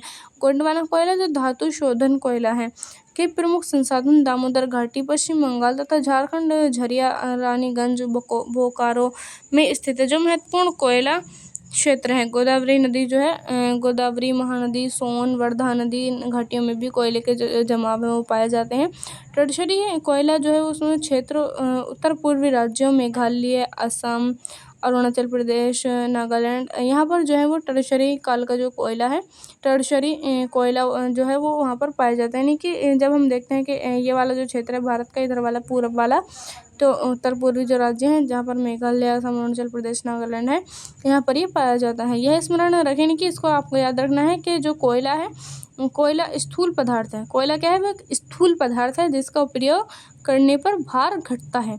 यानी कि जब हम इसका उपयोग करेंगे जितना तो इसका जो वज़न है वो घटता जाएगा, क्योंकि यह राख में परिवर्तित हो जाता है। इसी कारण भारा उद्योग का तथा ताप विद्युत गृह कोयला क्षेत्रों अथवा उनके निकट ही स्थापित किए जाते हैं। क्योंकि जो कोयला होता है, जैसे हमने कोयला का एक बार इस्तेमाल किया, क्योंकि कोयला का जैसे हम जला देते हैं, उसको जलाने के बाद किसी भी भट्टी वगैरह में उसको डालते हैं, उसको जला देते हैं। जलाने के बाद वो खूब तेज़ से वो दहकता है, फिर उसके बाद क्या होता है, वो ठंडा हो जाता है। ठंडा होने के बाद फिर वो कोयला ही रहता है। तो फिर हम जब दोबारा उसका उपयोग करने के लिए लेके जाते हैं, तो उसका जो पहले वज़न था वो उसकी तुलना में जो अब वज़न है वो घट जाता है, क्योंकि वो एक राख के रूप में हो जाता है, लेकिन फिर भी वो कोयला ही रहता है। यानी कि फिर हम दोबारा से इसको इसी तरीके से दह करके फिर उसको जला करके उसका उपयोग कर सकते हैं। तो जितनी बार हम उसका उपयोग करेंगे उसी के हिसाब से जो इसका वज़न है वो घटता जाता है। ठीक है, जो टर्शरी कोयला जो होता है उसका। ठीक है, अब हम देखते हैं पेट्रोलियम के बारे में। पेट्रोलियम भारत में कोयले के पश्चात ऊर्जा का दूसरा प्रमुख साधन पेट्रोलियम या खनिज तेल है। यानी कि भारत के अंदर जो कोयला है उसके बाद में जो ऊर्जा का जो दूसरा प्रमुख साधन है वो पेट्रोलियम, यानी सबसे ज़्यादा जो है वो कोयला पाया जाता है, और उसके बाद है पेट्रोलियम। यह ताप व प्रकाश के लिए ईंधन, मशीनों को स्नेहक और अनेक विनिर्माण उद्योगों को कच्चा माल प्रदान करता है। तेल शोधन शालाएं, संश्लेषित वस्त्र, उर्वरक तथा असंख्य रसायन उद्योगों में एक नोडीय बिंदु का काम करती है। भारत में अधिकांश जो पेट्रोलियम की उपस्थिति है वो टर्शरी युग की शैल संरचनाओं के अपनति व भ्रंश ट्रैप में पाई जाती हैं। वलन, अपनति और गुंबदों वाले प्रदेशों में यह वहाँ पाया जाता है, जहाँ उद्वलन के शीर्ष में तेल ट्रैप हुआ होता है। तेल धारक परत संरद्र चूना पत्थर या बलुआ पत्थर होता है, जिसमें से तेल प्रवाहित हो सकता है। मध्यवर्ती अंश रंध्र परतें तेल को ऊपर उठने व नीचे रिसने से रोकती हैं। पेट्रोलियम संरद्र और असंरद्र चट्टानों के बीच भ्रंश ट्रैप में भी पाया जाता है। प्राकृतिक गैस हल्का होने के कारण खनिज तेल के ऊपर पाई जाती है।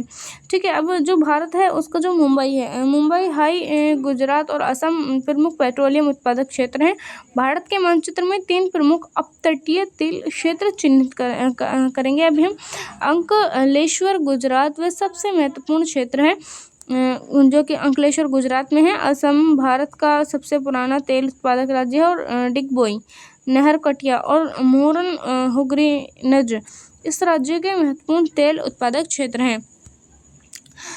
यानी कि जो मुंबई है, गुजरात है और असम है, इन 3 राज्यों में जो है वो पेट्रोलियम उसका उत्पादन होता है। मुंबई, गुजरात और असम को हम देखते हैं। मुंबई, गुजरात और असम।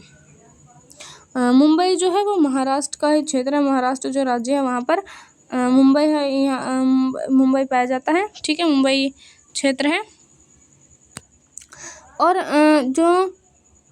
और फिर असम जो है वो यहाँ पर है, असम राज्य, और साथ ही जो गुजरात है वो इधर है, मतलब कि यहाँ पर। ठीक है,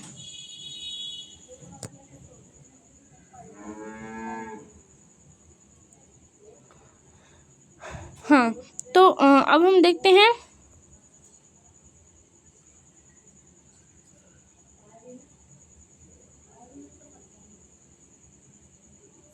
हाँ, 1 मिनट। तो हमने ये जो है वो राजस्थान है, लेकिन राजस्थान में जो है वो यहाँ पर नहीं पाया जाता, बल्कि गुजरात में यहाँ पर पाया जाता है, और साथ ही ये असम में और महाराष्ट्र का जो मुंबई है वहाँ पर ये जो है वो पाया जाता है। ठीक है, अब हम यहाँ पर देखते हैं प्राकृतिक गैसों के बारे में। प्राकृतिक गैस एक महत्वपूर्ण स्वच्छ ऊर्जा संसाधन है जो पेट्रोलियम के साथ अथवा अलग भी पाई जाती हैं। इसे ऊर्जा के एक साधन के रूप में तथा रसायन उद्योग के एक औद्योगिक कच्चे माल के रूप में प्रयोग किया जाता है। कार्बन डाइऑक्साइड, जिसको CO2 का मतलब इस तरीके से लिखते हैं, कि कम उत्सर्जन के कारण प्राकृतिक गैस को पर्यावरण अनुकूल माना जाता है, इसलिए यह वर्तमान शताब्दी का ईंधन है। कृष्णा गोदावरी नदी बेसिन में प्राकृतिक गैस के विशाल भंडार खोजे गए हैं। पश्चिमी तट के साथ मुंबई हाई और सन्निहित क्षेत्रों में खंबात की खाड़ी में पाए जाने वाले तेल क्षेत्र संपूरित करते हैं। अंडमान निकोबार द्वीप समूह भी महत्वपूर्ण क्षेत्र है जहां प्राकृतिक गैस के विशाल भंडार पाए जाते हैं। 1700 किलोमीटर लंबी Hazira Vijaypur Jagdishpur HVJ gas pipeline मुख्य हाई और बेसिन को पश्चिमी व उत्तरी भारत के उर्वरक, विद्युत व अन्य औद्योगिक क्षेत्रों से जोड़ती है। अब हम देखते हैं विद्युत के बारे में। विद्युत आधुनिक विश्व में विद्युत के अनुप्रयोग इतने ज़्यादा विस्तृत हैं कि काफ़ी ज़्यादा बड़ी मात्रा में विद्युत का प्रयोग किया जाता है। इसके प्रति विद्युत उपभोग के विकास का सूचकांक माना जाता है। विद्युत मुख्यतः 2 प्रकार से उत्पन्न की जाती है। एक प्रवाही जल जो हाइड्रो टरबाइन चलाकर जल विद्युत उत्पन्न करता है, और दूसरा अन्य ईंधन जैसे कोयला, पेट्रोलियम, प्राकृतिक गैस को जलाने से टरबाइन चलाकर ताप विद्युत उत्पन्न किया जाता है। यानी कि एक तो जल से और एक जो है वो ताप से, 2 तरीके से जो है वो विद्युत हमारे लिए उत्पन्न की जाती है। एक बार उत्पन्न हो जाने के बाद विद्युत एक जैसी ही होती है, यानी कि चाहे जल से उत्पन्न कर लें या फिर एक जो ताप है उससे उत्पन्न कर लें, दोनों से उत्पन्न करने के बाद विद्युत जो है वो एक जैसे ही होती है, एक जैसी ही यहाँ पर उत्पन्न होती है। ठीक है, तेज बहते जल से विद्युत उत्पन्न की जाती है, जो एक नवीकरणीय योग्य संसाधन है। भारत में अनेक बहुउद्देशीय परियोजनाएं हैं जो विद्युत ऊर्जा उत्पन्न करती हैं, जैसे भाखड़ा नांगला दामोदर घाटी कॉरपोरेशन और कोपिली हाइडल परियोजना आदि। तार विद्युत कोयला, पेट्रोलियम तथा प्राकृतिक गैस के प्रयोग से उत्पन्न की जाती है। ताप विद्युत गृह नवीकरणीय योग्य जीवाश्म ईंधन का प्रयोग कर विद्युत उत्पन्न करते हैं। अपने राज्य के ताप विद्युत की जानकारी एकत्र आप कर सकते हैं। अब हम देखते हैं गैर परंपरागत ऊर्जा साधनों के बारे में। ऊर्जा के बढ़ते उपभोग ने देश में कोयला, तेल, गैस जैसे जीवाश्म ईंधनों पर अत्यधिक निर्भर कर दिया है। गैस व तेल की बढ़ती कीमतों तथा इनकी संभाव्य कमी ने भविष्य में ऊर्जा आपूर्ति की सुरक्षा के प्रति अनिश्चितताएं उत्पन्न कर दी हैं, इसके राष्ट्रीय अर्थव्यवस्था की वृद्धि पर गंभीर प्रभाव पड़ते हैं। इसके अतिरिक्त जीवाश्म ईंधनों का प्रयोग गंभीर पर्यावरणीय समस्याएं उत्पन्न करता है। तो नवीकरण योग्य ऊर्जा संसाधन जैसे सौर ऊर्जा, पवन ऊर्जा, ज्वारीय ऊर्जा, जैविक ऊर्जा तथा अपशिष्ट पदार्थ जनित ऊर्जा के उपयोग की बहुत ज़रूरत है। ये ऊर्जा के गैर परंपरागत साधन कहलाते हैं। भारत जो है वो धूप, जल तथा जीव भार साधनों में समृद्ध है। भारत में नवीकरण योग्य ऊर्जा संसाधनों के विकास हेतु बृहत कार्यक्रम भी बनाए गए हैं। ठीक है, यानी जो ऊर्जा संसाधन है इनके लिए भारत के अंतर्गत काफ़ी बड़े बड़े जो कार्यक्रम है वो इसके अंतर्गत चलाए गए हैं। अब हम देखते हैं परमाणु तथा आणविक ऊर्जा के बारे में।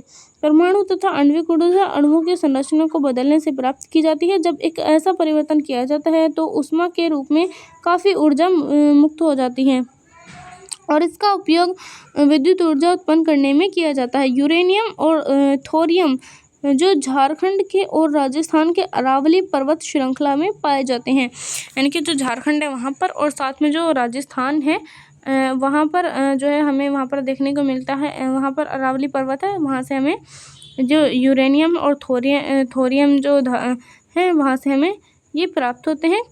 इनका उपयोग परमाणु तथा आणविक ऊर्जा के उत्पादन में किया जाता है। केरल में मिलने वाली मोनाजाइट रेत में भी थोरियम की मात्रा पाई जाती है।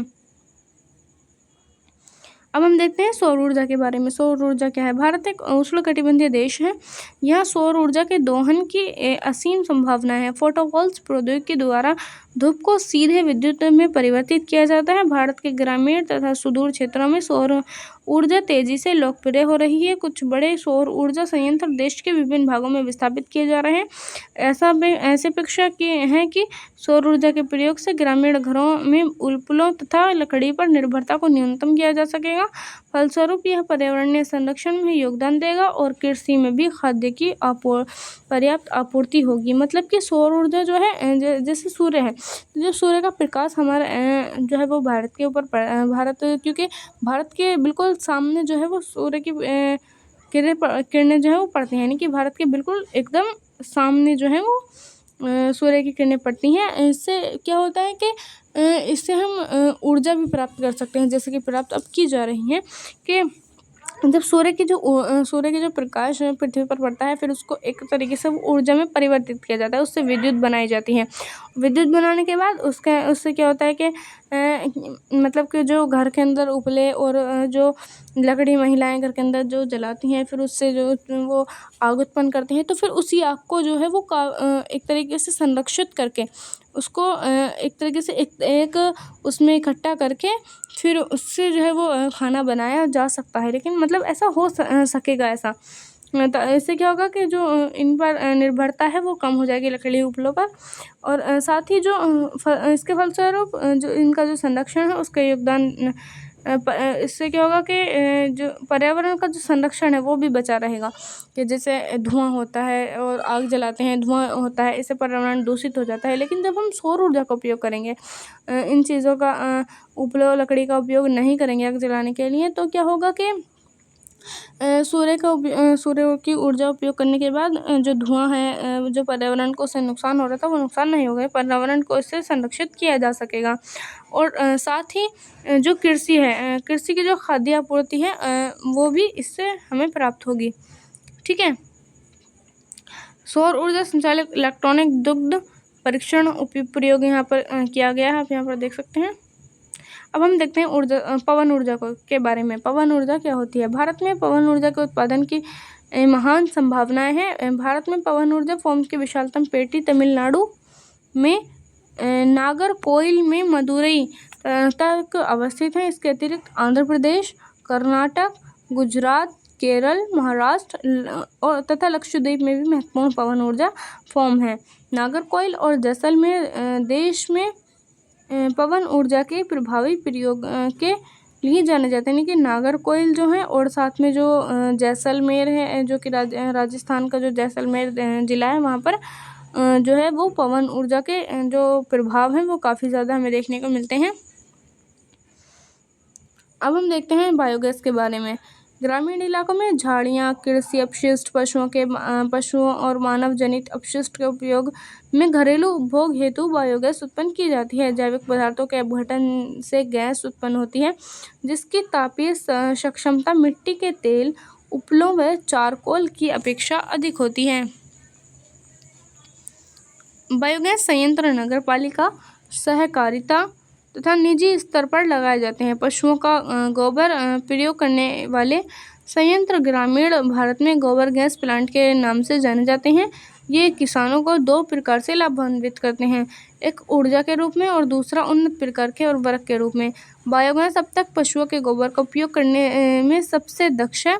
यह उर्वरक की गुणवत्ता को बढ़ाता है और उपलों तथा लकड़ी को जलाने से होने वाले वृक्ष का जो नुकसान है उसको भी रोक लेता है ये।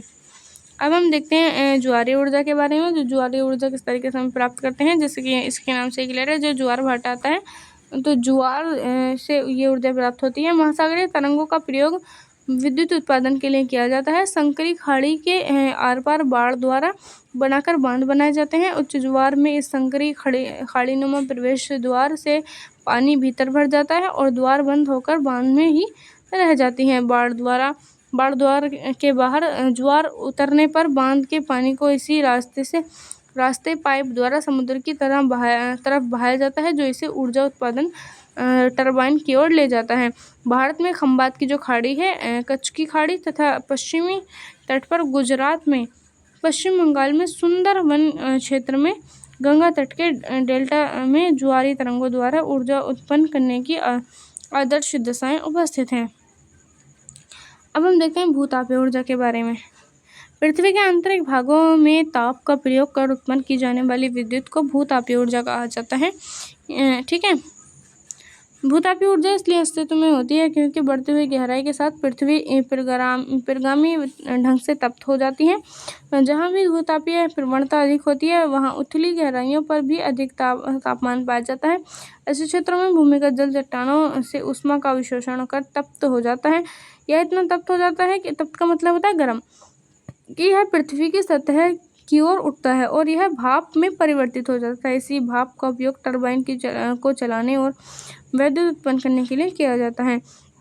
भारत में सैकड़ों गर्म पानी के चश्मे हैं जिनका विद्युत उत्पादन में प्रयोग किया जाता है। भूतापीय ऊर्जा के दोहन के लिए भारत में 2 प्रायोगिक परियोजनाएं शुरू की गई हैं। एक हिमाचल प्रदेश में मणिकर्ण के निकट पार्वती घाटी में स्थित है तथा दूसरी लद्दाख में पूर्वी घाटी में स्थित है। अब हम देखते हैं कि जो ये ऊर्जा संसाधन है उनका हम संरक्षण कैसे कर सकते हैं। तो ऊर्जा संसाधनों के संरक्षण के लिए आर्थिक विकास के लिए ऊर्जा एक आधारभूत आवश्यकता है। जैसे हम आर्थिक विकास का मतलब होता है कि जो हमारे घर की जो आवश्यकता है उनके विकास के लिए, मतलब कि आर्थिक का मतलब एक तरीके से पैसों से भी है। राष्ट्रीय अर्थव्यवस्था के प्रत्येक सेक्टर, कृषि, उद्योग, परिवहन, वाणिज्य व घरेलू आवश्यकताओं की पूर्ति के लिए ऊर्जा के निवेश की आवश्यकता है। स्वतंत्रता प्राप्ति के पश्चात जब हमारा देश आज़ाद हुआ था उसके बाद क्रियान्वित आर्थिक विकास की योजनाओं को चालू रखने के लिए ऊर्जा की बड़ी मात्रा की आवश्यकता थी। फलस्वरूप पूरे देश में ऊर्जा के सभी प्रकारों का उपभोग धीरे धीरे बढ़ रहा है। इस पृष्ठभूमि में ऊर्जा के विकास के सतत पोषणीय मार्ग के विकास करने की तुरंत आवश्यकता है। ऊर्जा के संरक्षण की प्रोन्नति और नवीकरणीय ऊर्जा संसाधनों का बढ़ता प्रयोग सतत पोषणीय विकास के 2 आधार हैं। वर्तमान में भारत विश्व के अल्पतम ऊर्जा दक्ष देशों में गिना जाता है। यानी कि यहाँ पर जो है वो ऊर्जा के रूप में काफ़ी कोई ज़्यादा बड़ा स्थान नहीं है भारत का, बल्कि अल्पतम ऊर्जा दक्ष देशों में गिना जाता है। हमें ऊर्जा के सीमित संसाधनों के न्याय संगत उपयोग के लिए सावधानीपूर्ण उपागम अपनाना होगा। उदाहरण के लिए एक जागरूक नागरिक के रूप में हम यातायात के लिए निजी वाहनों की अपेक्षा सार्वजनिक वाहनों का उपयोग, जब प्रयोग न हो रही हो तब बिजली बंद करके, और साथ ही विद्युत बचत करने वाले उपकरणों के प्रयोग में तथा गैर पारंपरिक ऊर्जा साधनों के प्रयोग में हम अपना छोटा योगदान दे सकते हैं। आखिरकार ऊर्जा की बचत ही ऊर्जा उत्पादन है। यानी कि अगर हम मतलब विद्युत का इस तरीके से उपयोग करें कि हम इसको चलता हुआ ना छोड़ें। जैसे बहुत सारे लोग होते हैं कि वो घर के अंदर की जो बिजली होती है उसको चला हुआ छोड़ देते हैं और उसका उपयोग नहीं कर रहे होते हैं। यानी कि वो उसका जो है वो लगातार उसका जो है वो मतलब कि उसका उपयोग नहीं हो रहा होता है, बल्कि उनका दुरुपयोग हो रहा होता है। ठीक है, तो अगर हम ये चीज़ ना करें, इस चीज़ से अगर हम बचें तो हम ऊर्जा की जो है वो बचत कर सकते हैं, क्योंकि ऊर्जा की बचत ही ऊर्जा उत्पादन है। तो ये था आज का हमारा चैप्टर। आज के लिए इतना ही। Thanks for watching.